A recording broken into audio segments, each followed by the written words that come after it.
जैसा कि सभी को यह अनुमान भी था कि राहुल गांधी जो हैं वो अपनी परंपरागत जो सीट है रायबरेली की उसको नहीं छोड़ेंगे और वायनाड की सीट को छोड़ेंगे, ऐसी आशंका थी। पर उनका दोनों जगह से प्रेम बना हुआ था और अंततः उन्होंने वायनाड की सीट छोड़ी है। पर इस सीट से प्रियंका गांधी चुनाव लड़ेंगी। कांग्रेस अध्यक्ष कहते हैं कि लड़की हूँ, लड़ सकती हूँ, तो ये कहीं ना कहीं जो है भाई बहन जो हैं वो संसद में अपनी उपस्थिति बनाए रखेंगे। वायनाड से इसके पहले भी राहुल गांधी चुनाव जीते थे और उनकी दुविधा थी कि जिस वायनाड ने मुझे जिता के भेजा और हम अपनी परंपरागत सीट से पिछली बार हार गए, हम उस वायनाड को कैसे छोड़ें। पर आज वो दुविधा खत्म हो गई है और राहुल गांधी ने वायनाड की सीट छोड़ दी है और अब इस सीट से प्रियंका गांधी चुनाव लड़ेंगी।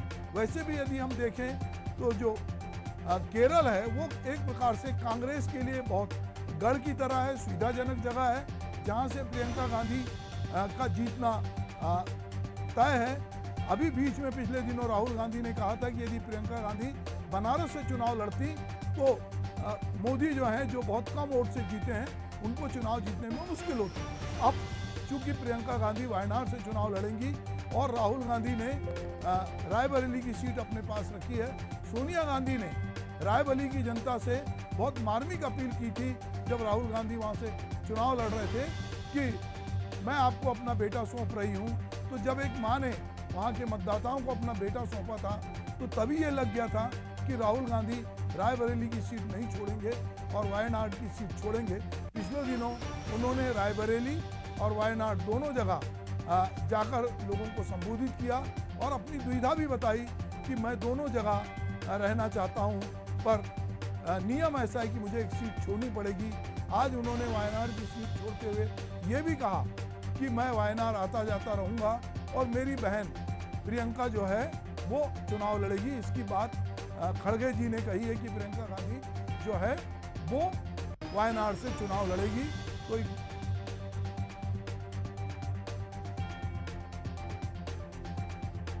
हमारे संवाददाता सुनील श्रीवास्तव जो हैं वो फोन लाइन भोपाल से, हमारे एडिटर जो हैं भोपाल के मध्य प्रदेश के सुनील श्रीवास्तव, वो हमारे साथ लाइन पे जुड़े हैं। जी सुनील।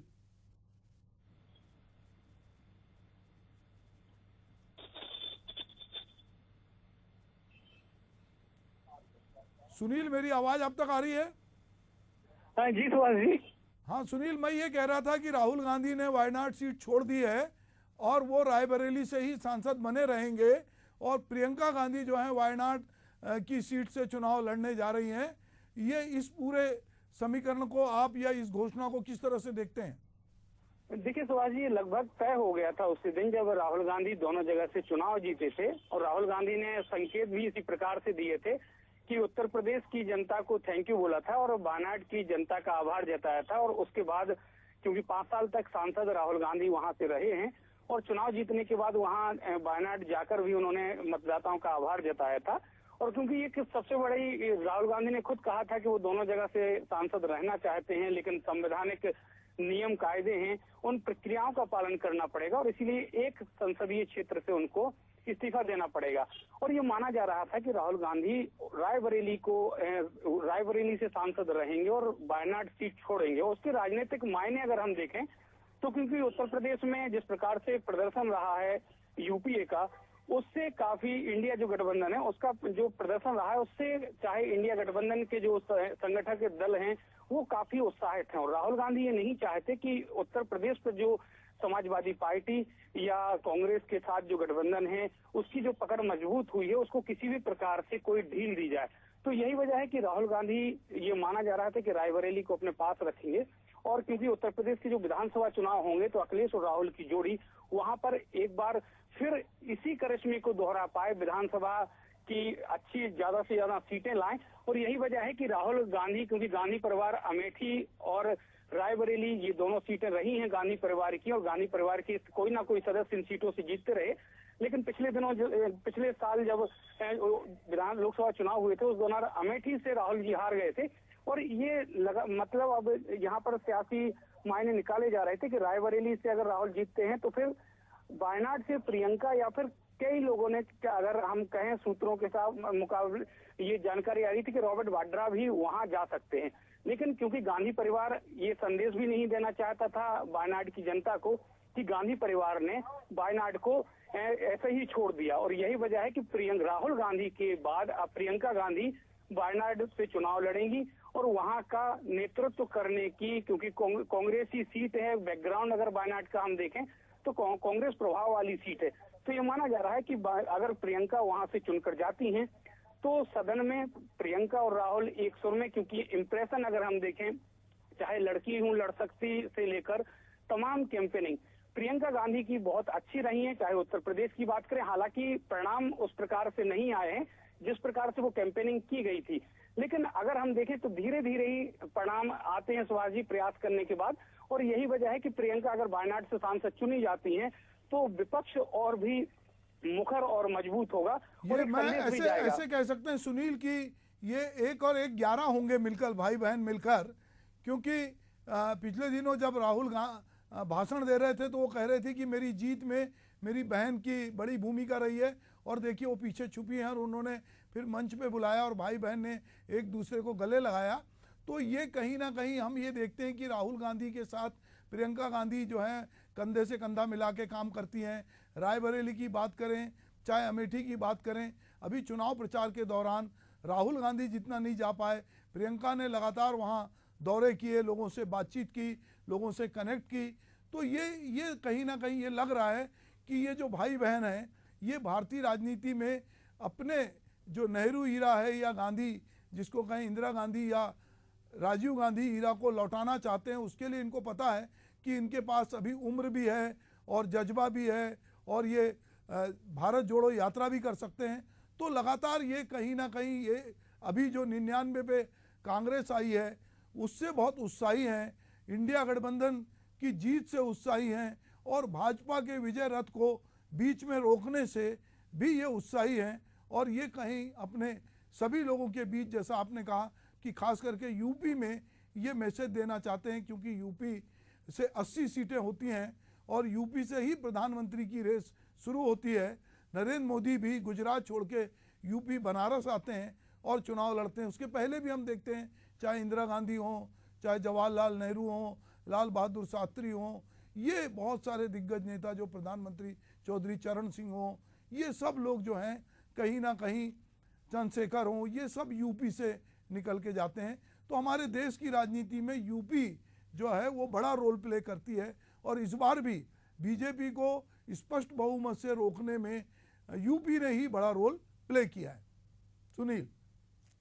सुभाष जी, और अगर हम बात करें राहुल गांधी और प्रियंका गांधी की जोड़ी की, भाई बहन के साथ साथ अगर हम राजनीतिक परिपक्वता की भी बात करते हैं तो राजनीतिक विश्लेषक ही मानते हैं कि राहुल गांधी से कहीं ज्यादा मैच्योर जो स्टेटमेंट होते हैं या जिस प्रकार की प्रतिक्रियाएं होती हैं वो प्रियंका गांधी की होती हैं। जब 2014 में ये कहा गया कि सुनील, हम 1 मिनट रुकते हैं, राहुल गांधी का बयान आता है, पहले हम उसको सुन लेते हैं कि राहुल गांधी क्या बोल रहे हैं। चलिए। मेरा रायबरेली से और वायनाड से इमोशनल कनेक्शन है। पिछले 5 सालों में मैं वायनाड का एमपी था और वायनाड के सब लोगों ने, हर पार्टी के लोगों ने प्यार दिया, तो उसके लिए मैं दिल से धन्यवाद करता हूं और पूरी जिंदगी उसको याद रखूंगा। प्रियंका वायनाड से चुनाव लड़ेगी, मगर मैं भी पीरियोडिकली वायनाड जाऊंगा और जो वायदे हमने वायनाड को किए थे उनको हम पूरा करेंगे।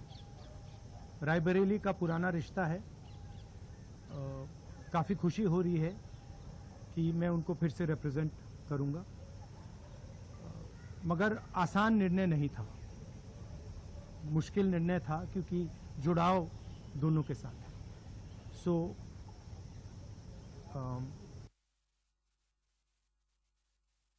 तो सुनील, अभी जैसे आप राहुल गांधी को सुन रहे थे कि उनका किस तरह से रायबरेली से लगाव है और वायनाड भी आता जाता रहूँगा और प्रियंका यहाँ से चुनाव लड़ेंगी।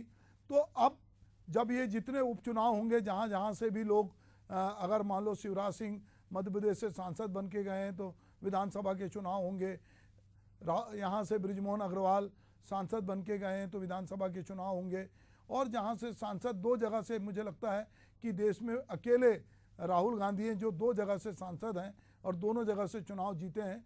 तो एज ए सांसद वो एक जगह की सीट छोड़ रहे हैं, बाकी जो हैं वो विधायक थे, जो विधायक सांसद बने हैं वो विधायक ही छोड़ रहे हैं। तो अब जब भी चुनाव आयोग डेट डिक्लेयर करेगा तो इन सब जगह पर उपचुनाव होंगे। सुनील। बिल्कुल सुभाष जी, और अगर उपचुनाव होते हैं तो उपचुनाव में भी हमने लगातार देखा है कि आजादी के बाद से ही लगभग 80% उपचुनाव जिस राज्य में चुनाव होते हैं उपचुनाव होते हैं, और जिस संगठन की वहाँ सरकार होती है लगभग वही उपचुनाव जीतते हैं, क्योंकि वहाँ के मतदाताओं का माइंडसेट पहले से तय होता है कि अगर विरोधी पार्टी का अगर कैंडिडेट चुनाव जीतता है तो फिर विकास के काम इतने बेहतर तरीके से नहीं हो पाएंगे, उसमें कहीं ना कहीं अड़चने आएंगी। और यही वजह रहती है कि सत्तारूढ़ दल के हमेशा प्रतिनिधि को 80% हिंदुस्तान में उपचुनाव जीतने का मौका मिला है। अब अगर हम राहुल गांधी और प्रियंका की बात करें सर, तो राहुल गांधी के जिस प्रकार से स्टेटमेंट को लेकर लगातार सोशल मीडिया और दूसरे मीडिया में जिस प्रकार से प्रतिक्रिया आती रहती है, प्रियंका गांधी उतने ही परिपक्वता के साथ बयान देती हैं। जब 2014 में 56 इंच के सीने की बात आई थी, उस दौरान भी प्रियंका गांधी का एक बयान आया था कि इस देश को 56 इंच के सीने की जरूरत नहीं है, 56 इंच से बड़े एक विशाल हृदय की जरूरत है जो अपने दिल में लेके इस देश को चला सके। तो ऐसे समय समय पे कई ऐसे मौके रहे हैं जब प्रियंका गांधी ने बहुत अच्छे राजनीतिज्ञ होने का परिचय दिया है। तो ये माना जा सकता है कि अगर प्रियंका वायनाड से चुनाव लड़ती हैं और सदन में जाती हैं तो जरूर विपक्ष का जो जिस प्रकार से विपक्षी खेमा है उसको बहुत मजबूती मिल जाएगी। और जिस प्रकार से नरेंद्र मोदी जी के जो 2 कार्यकाल रहे हैं, सरकार के जो 2 कार्यकाल रहे हैं कि किसी से बेहतर तरीके से संचालन हुआ है, जो सरकार ने चाहा वो हुआ है। अब उस प्रकार का इस पंचवर्षीय में ऐसा मौका नहीं मिलेगा जो 10 वर्ष तक इनको मिला है। तो ये माना जा सकता है कि जहां जहां भी उपचुनाव होंगे, क्योंकि बहुत सारे उपचुनाव जरूर नहीं है लोकसभा के, लेकिन कई राज्यसभा के कैंडिडेट्स हैं जो लोकसभा सदस्य बन गए हैं, तो राज्यसभा की सीटें भी खाली होंगी। यानी अपर जो हाउस है वहां पर भी बहुत अच्छे यहाँ पर राजनेता पहुंचेंगे। तो ये माना जा सकता है सुभाष जी कि जब अच्छे राजनेता और दमदार वक्ता वहां सदन में होते हैं तो विपक्ष की आवाज भी मजबूत होती है, और विपक्ष की आवाज मजबूत होगी तो लोकतंत्र मजबूत होगा। जी ठीक कहा आपने कि अभी मोहन भागवत का एक बयान आया था कि प्रतिपक्ष होना चाहिए और प्रतिपक्ष की लोकतंत्र में एक महत्ता है। तो ये सत्ता में बैठी पार्टी या उसको जो है कि उसको बौद्धिक समझ देने वाले संगठन भी ये मानते हैं कि प्रतिपक्ष का होना जरूरी है। राज्यसभा हो चाहे लोकसभा हो, वहाँ पर अगर अच्छे नेता चुनकर जाएंगे जो विषय को समझते हैं तो निश्चित रूप से हम जानते हैं कि वो देश हित में होगा। हमने देखा है कि हमारे देश में परंपरा रही है कि जवाहरलाल नेहरू, अटल बिहारी वाजपेयी जैसे व्यक्ति को चाहते थे कि वो सदन में दिखें। तो मुझे लगता है कि ये परंपरा लोकतंत्र को आगे ले जाएगी और बहुत सारे अच्छे लोग भी राज्यसभा के जरिए जो है वहाँ पर अपनी उपस्थिति दर्ज कराएंगे। हम उम्मीद करते हैं कि वायनाड की जनता एक बार फिर से गांधी परिवार को अपना प्रेम दिखाएगी और प्रियंका गांधी जो कहती है कि मैं लड़की हूँ, लड़ सकती हूँ, उनके जीतने की संभावनाएं बनेगी। चुनाव में कोई अभी से ये नहीं कह सकता कि कौन जीतेगा कौन हारेगा, पर निश्चित रूप से राहुल गांधी ने यदि अपनी